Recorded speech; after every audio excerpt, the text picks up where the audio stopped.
Everyone. My name is Dr. Yolanda Harper, Professor and Program Chair at UAGC. I will be co-chairing this session with Dr. Marcella Anderson, Assistant Professor at UAGC, and we are pleased to welcome you to this session, Empowering Students Through SWERV, a model of support and resilience. Today, we are joined by UAGC Assistant Professor Bill Davis, Dr. Michael Robinson from UAGC Student Services, and Joanna Rome, a doctoral candidate. This exciting group of presenters will engage us in conversations about the SWERV model and associated practical strategies. With that, I'll turn it over to Bill Davis. Bill? Dr. Yolanda, thank you very much for that. And the one thing I want to say, it's a pleasure to be here with you. And I like what you said about exciting. One of the things we hope will come out of this particular session is a little energy that you can take and apply some of this. We don't believe we've got everything solved here, obviously, but we're giving you some framework. And what do we learn when we study theories? You know, they explain, predict, and control. And this is just kind of a model that I had put together years ago, and I like acronyms, right? If I think about motivation, I think about AMP, right? Allows us to focus on a goal, mobilizes our effort toward a goal, and increases performance. And the science behind that is Lock and Lanham, because that's what they did the research on goal setting. So I'll tap a little bit of that as we go through this. This is a flash presentation with a discussion between Joanna and Michael, but I just wanted to let you know that we're here. We appreciate being here. And again, this is about empowering students. Now, when you think about purposeful goals, one thing I always keep in my mind, top of mind, is we empower, we enrich, we support, and we graduate students. So that's kind of the mantra I focus on, and it just helps me move in the right direction. It's a purposeful goal. So that's what I've got set. But I want to thank you all for joining us. And this approach integrates in three concepts here: supporting, empathy, resilience, vision, and empowerment. And again, that empowerment being part of what we do here as instructors, as faculty. But today I'm lucky to be joined with Dr. Michael Robinson, who I respect so much. He's taught me a lot through the years. We're always lifelong learning and learning together. And he gives so much great feedback on writing, and when I would seek him out for some advice with a student. But he really, in my opinion, is second to none. He's very, very skilled and prepared. Plus, you get an opportunity to meet Joanna Rome, a doctoral candidate, who in the short time I've had to prepare with her, I've had the opportunity to see her and Michael engage. And I just know there's so much quality in that process. You're going to hear about that, some of the successes, how this model applies to them. So, this model can transform the student's experience as far as I'm concerned. And when you think about it, and you see the evidence just in the courses that you teach, you may want to keep this framework top of mind also, this simple acronym. Now, I'm going to start by providing an overview of the SWERV model, what it is, and its connection to, again, I've studied organizational leadership for years, and I've learned experientially, et cetera. But the point is, servant leadership, I look at myself as a servant transformational style leader who leads with empathy and compassion and puts myself in the shoes of others, right? So if they're a little bit nervous or they don't speak right all the time, you work with them, right? You put yourself in there and say, I was there one time, right? So you work with them. But this model can transform the student's experience, and I'm going to give you an overview of that model. Then we're going to talk a little bit about the culture of care very briefly, because this is a flash presentation, and just talk about how this all kind of connects to that, you see, and how you can drive this. So after that, Dr. Robinson is going to step in with the doctoral candidate, Joanna Rome, and they're going to just kind of talk about how some of this applies. And I think you're going to really enjoy this. So with that said, let me just tell you what we want to emphasize here. Serve. Keep that at the top of your mind, keep it top of mind, and how effective educators and leaders embody these 5 principles. We're going to draw awareness to this. So imagine the dynamics that you see this all coming out as you listen today. So support, helping students build self-confidence, providing encouragement, and guiding them towards success. Now, last year's TLC, I heard Dr. Gary Packard say, create a sense of belonging, believing, because that builds confidence in students, builds the self-efficacy, confidence, and it increases performance, it increases results.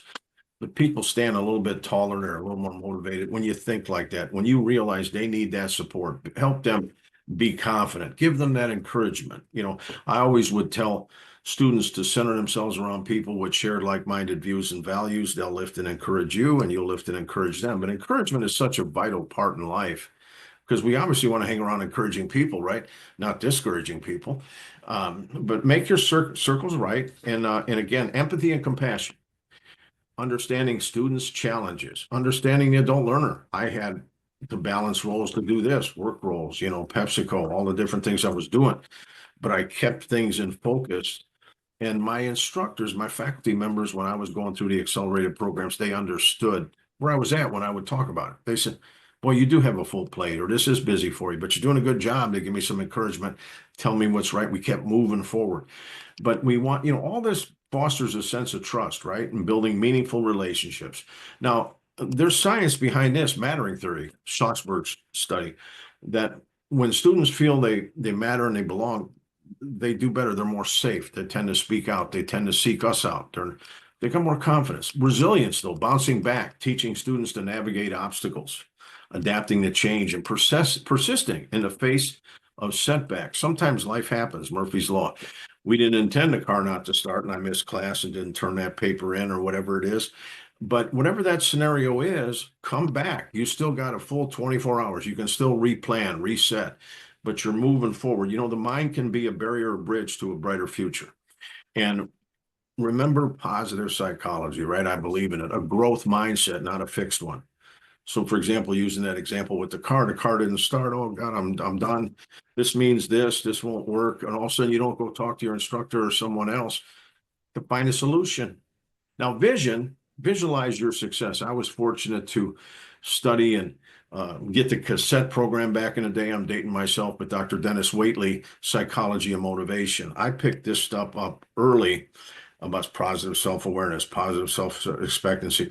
And I kind of got that in the brain and I operated that way, right? And I said, but I have to have a vision. He says that Olympic athletes, for example, visualize their success. And visualize, if you're a student, walking across that finish line, getting your college degree, getting photographed with the president and the provost and celebrating your wonderful accomplishment, but have a vision and set clear forward, set goals and believe in your potential, right? And empower and encourage. We talked a little bit about that.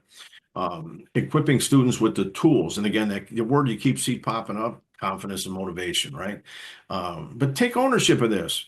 Manage yourself, self-manage. But put this model together and be aware, self-awareness about, am I operating like this? Am I really dedicated and committed to serving students? Am I truly loving what I do? Because we're making a big difference. Now, I talked a little bit about Schlossberg's theory, and here's basically all that says, was that when you give students some attention, they feel a sense of belonging. And then when you give them academic quality, they're getting quality in return, so they're going to be more motivated. They're going to be more trusting and supportive and caring learning environment. Help them win. Be there. Be a resource. Now, that's attention of importance.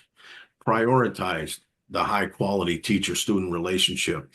I do that with my colleagues. I do that with my friends. I show mutual respect. I want to work with people, right? Because there's a transfer where you get value, they give value. It's a dyadic that works, right? Sometimes they're leading, you're leading, but always remember that, and also be sensitive to their needs and emotions. If they're struggling, see it. Use your EQ. I think that person could use a little more help. I'm going to get them offline. Hey, I noticed this. I think all you need to do is just make these adjustments. You're fine. And remember one thing though, if you hear my voice here, you're kind of hearing the empathy, I guess, if you want to call it, that I know that they're mirroring some of my reactions. So can you imagine if someone's reaction was, oh my God, Michael, you didn't turn in your paper and your car didn't start. Oh, did you mess up? Don't expect me to help you with this. You're late. Here you go. I mean, whatever you say is how they're going to react too, because they're watching you. You see, the energy transfers, just like Yolanda's great introduction, used the word exciting. That transferred to me. I pick up on it subconsciously, consciously. But just remember, be honest and open in their success. Ego extension. Check in on them. How you doing? Open-ended question. Everything good? And now I'm just going to show you how I work, right? Now, you know how much I admire and respect Dr. Yolanda.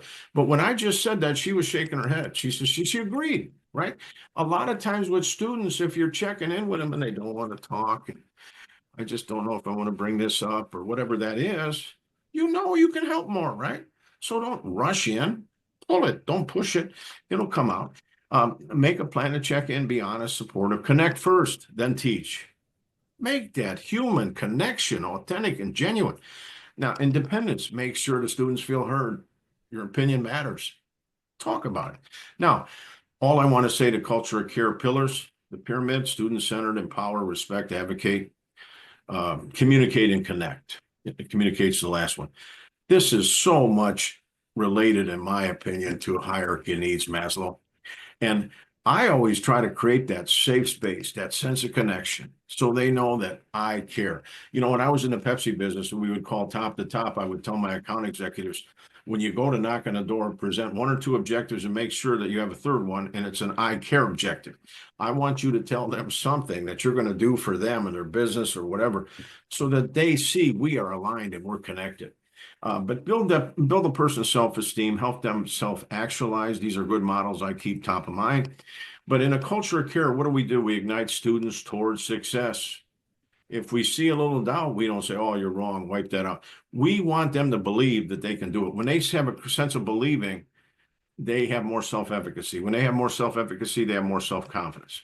Now, I like to think of myself as a leader coach, a servant leader, but a leader coach, right? I always have time for anybody and always lead with empathy and compassion. If you go to compassion first and don't understand really what they're feeling, you may not hit the right thing all the time. So put yourself in their shoes and fully understand their circumstances if you can, and then work with them and show some compassion. If somebody was struggling, we can work that out. That's not a problem. Let's get you a couple more weeks, or let's do this. Why don't I mentor you over the weekend, or why don't I do this? That makes a difference. But coaching leaders, they unlock potential. They ask, what's the goal? What are you trying to achieve? How do you want to get there? This is just a little reminder. And transformational leaders, remember I told you about mirroring? Well, they model the way. Hopefully, everybody's going to have their own style, right? I'm not saying you have to do it like me or Michael or anybody. The point is just be a good role model, model consistency, and be committed to leading, lifting, and encouraging others. Inspire that vision, right? Help them see that. Encourage their heart. Encourage them to act. You're in a safe space. Now, I always like to add this in, see your vision. Your life's a work of art. Paint that picture. You got those goals. You'll hear from Joanna what she's seen, and I salute her for all the hard work she's done here to get where she's got in this program.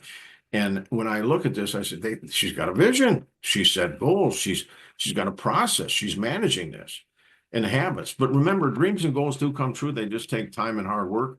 This is an article that we can put in the chat for you, but this is something that I wrote, Discover 5 Ways to Be Resilient. And there's just some tips in there. Now, goals affect these ways. They direct attention, they mobilize. This is research, encourage persistence, so you got to have goals. Also, too, motivation is high in Victor Vroom's theory. When there's expectancy, instrumentality, and balance, you value the outcome, right? You expect to win. I mean, when you start something, you don't say, I'm going to start it, but I know I won't win. I just won't do this. This isn't going to work for me. Don't get a growth mindset. See it, navigate, but expect to win. Instrumentality. If I do these actions, will it lead to balance? Can I get this done? Yes. Do you value the outcome? Yes. But remember, this is Dr. Gary Packard's, what he said in last year's conference. I took a screenshot and I kept it. But belonging is believing, right? When you feel you belong, you start to believe. When you believe, your self-efficacy goes up. And all of a sudden, when your self-efficacy goes up, you got more confidence. You're persisting more. And persistence equals student success. You can take this formula and plug it anywhere. I believe in this, and it's so true. Now, with that said, we saved the best for last year. You're going to get to see this whole dialogue and application. So I'm going to go ahead, Michael and Joanna, let you two take over. Enjoy. Thank you, Bill. Bill Davis, one of the most inspiring, positive leaders I've ever been around in my life. I'm so grateful to work with him. And yeah, he's proven it in the business world. He's proven it in higher education. So I'm just incredibly thankful to be here alongside him. My name's Dr. Michael Robinson. I am I work in academic integrity with UAGC, and I'm also a dissertation chair in the PhD education department. I've been with the university about 10 years, and before that, I was a longtime inner city high school teacher for about 15 years. So I've been in education pretty much my whole life, you know. Um, I am here with the wonderful doctoral candidate, Joanna Rome. I'm going to refer to her as future Dr. Rome during this session. We've heard a lot from our wonderful colleague, Bill Davis, about the theories behind the SERV model. And now Joanna and I are just going to go through what each part of the SERV model means to us in actual practice and application, walking the talk, so to speak. Before we start, I'll just say I was working on my own dissertation at UAGC years ago, and I had a chair who also utilized the SERV model with me, and she ended up having such a positive effect on me, becoming a mentor, lifelong friend of mine. So now, as a dissertation chair myself, I really do strive to pay it forward with the same empathy and compassion and support that she showed me. And I do that with the dissertation students I work with, including future Dr. Rome. So we're going to start with support, the S here, and future Dr. Rome. What support? I'll just say what it means to me as a lifelong educator is how I frame feedback. And I think this applies to managers and leaders in all different industries as well. Bill can attest to that. When I provide feedback to students, I do it within a framework of what's called polish and praise, meaning, hey, I'm going to call out what needs to be polished as well as what is going great. If you avoid telling them what's working and going great, then it can get pretty deflating. So, Joanna, can you share an experience where the support you received played a critical role in your academic progress, and how did that encouragement impact your confidence? Absolutely. And thank you. Again, thank you, Dr. Robinson and Bill. Before I answer that, just really quick, my name is Joanna Rome, current UAGC doctoral candidate, pursuing my PhD in organizational leadership and development. For the past several years, I've been working on researching student engagement, specifically for the online student. So from this perspective, and being a lifelong learner myself, I do have a lot of experience in the classroom, and I can speak to the positive results that the SERV model has on cultivating a supportive environment for students. So, support, number one. An example that I can think of that's recent is I was struggling with some self-doubt, feeling a little bit behind on my own personal milestones. I expressed this to my academic advisor, and he took the time to listen and then explained to me that although the milestones are there and necessary to track progress, every student's path and speed in completing may look different. It's not necessarily an indication of the quality of my work or my ability to complete my dissertation. But he was being encouraging, supportive to me in my moments of doubt, which really did help build my confidence and helped me to feel good about my pace on the work that I've completed so far. Awesome. Yeah, the advisors are great here at UAGC, and it's a community of support. It's not just them, it's the faculty, it's your peers as well. So folks out there, use every member of the community you can to get support, because sometimes in an online environment, it's hard to feel that connection with everybody. We're going to move on to empathy and compassion. And for this, I feel like showing empathy and compassion isn't just about relating to what somebody else is going through and feeling for them. This is also about building a trusting relationship with that person, a safe environment to talk about anything. I'll tell you, I'd like to overshare. Some of you know that. When I was going through my own dissertation in the middle of a global pandemic, in the middle of a divorce, my chair and committee member helped me stay on track by just giving me an outlet to talk about everything, making me feel comfortable and safe and not judging me and letting me know I wasn't alone. So now I tell all my students, dissertation students or students in courses, hey, you can text me any time of the day or night. I'm going to be there for you. I might be asleep, but I'm still going to be there for you as soon as I wake up. At times, doctoral work can feel overwhelming, and you need that person there for you. So, future Dr. Rome, could you describe how empathy from faculty or peers helped you stay motivated? Yes, and I can attest to that, Dr. Robinson. Your willingness to put yourself out there and be available and be supportive is certainly something that I've experienced as well. So thank you. It is something that helps any student feel like they have someone to reach out to when they need it. Another example that I was thinking about, revisiting that moment of self-doubt. Throughout your journey, you have those feelings occasionally. And on one of these weeks, I was feeling overwhelmed, and it was useful to share some of those thoughts and feelings to a peer who could relate to my experience. She encouraged me by reminding me just how much I've accomplished so far, and also was a sounding board for my frustrations, and also cheerleader that provided the encouragement that I needed in that moment. So these kind of temp checks are meaningful connections with faculty, peers. It's instrumental in order to remain motivated. So well spoken. And we're going to move on to resilience here. For resilience, I truly think this is the most important part of the SERV model for doctoral students.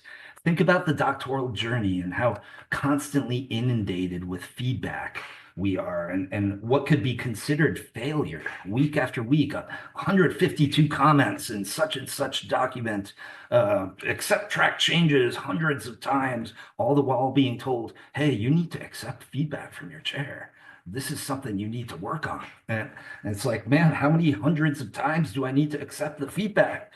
I'm like Bill, I'm a huge baseball fan, and I equate this to how baseball players feel. It's a game of constant failure in many ways. You could, 3 out of 4 times you could get on base every time, but there's still holes in your game. Nobody's perfect, so it's constant failure over and over. And the players that have resilience and make adjustments from these minor failures, they become successful. Resilience is the key to overcoming obstacles, especially in the doctoral journey. So, future Dr. Rome, could you talk about a moment when you faced a significant challenge and how you pushed through? Yes, I'll take it to more of a personal example on this one. But the empathy and the support that I received from you, Dr. Robinson, being my dissertation chair, was key to helping me find motivation to remain focused on my work during a personal life event that stalled my progress for a few weeks. This challenge in my personal life, especially being one that I hadn't walked through before, was affecting my family, my children. It can feel like it doesn't have a place in professional work or within the school setting. But the truth is, those life-changing and extra difficult things that do happen to us do interfere with our work. Those are the moments that you have to push through and remember that there is a human side and that life is still happening while we're working on completing our degrees. So if it hadn't been for your support and your genuine care for my well-being first and my headspace at the time, I would have felt far more conflicted about prioritizing taking time to work through my personal challenges before moving forward to working again on my dissertation. It's okay to take a break and regroup. We're going to face pitfalls along the way, but taking care of ourselves first is what paves the way for renewed focus and quality work. Thank you so much for honoring me. We're going to move on to vision. And setting goals is such a huge part of helping people see the path forward, even if it's a small short-term goal, like fixing one section of a paragraph or one section of a chapter, researching 2 articles a day. At one point many years ago, my confidence was so deflated, I just started making daily goals. I would wake up and say, I'm going to read an article today. It's as simple as that. Slowly getting me out of the funk. And a dissertation can seem so insurmountable in the beginning, and we have to set these goals to stay focused and not feel like we can't see the light at the end of the tunnel. So I'm never one to set the benchmarks or goals for any student. I ask them. And like Bill said earlier, be curious, ask students the questions that prompt them to set their own goals. So future Dr. Rome, how did having a clear vision of your goals help you stay focused and committed to your doctoral journey? Yes, it 100% helps to have your eyes on the prize, the end goal. For me personally, it will become qualified for new positions that I would like to apply for as I begin to explore opportunities in returning to work full time. It's also relevant to the industry that I plan to pursue, which is higher education.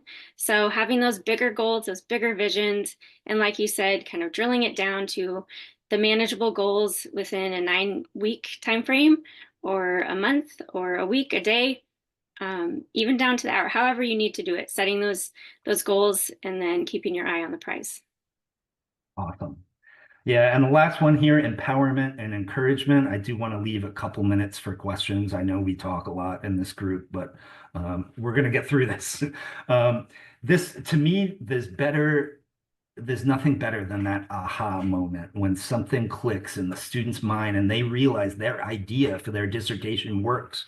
Maybe it's getting approval on their letter of intent or their proposal in general. For me, as a chair, I really want to have those conversations with students where we work it out verbally. We go back and forth about their problem of practice until it finally clicks. And I see their face light up and we reach that aha moment. I know from experience as a student, there was nothing more gratifying and empowering than seeing my committee nod along, understanding my own vision.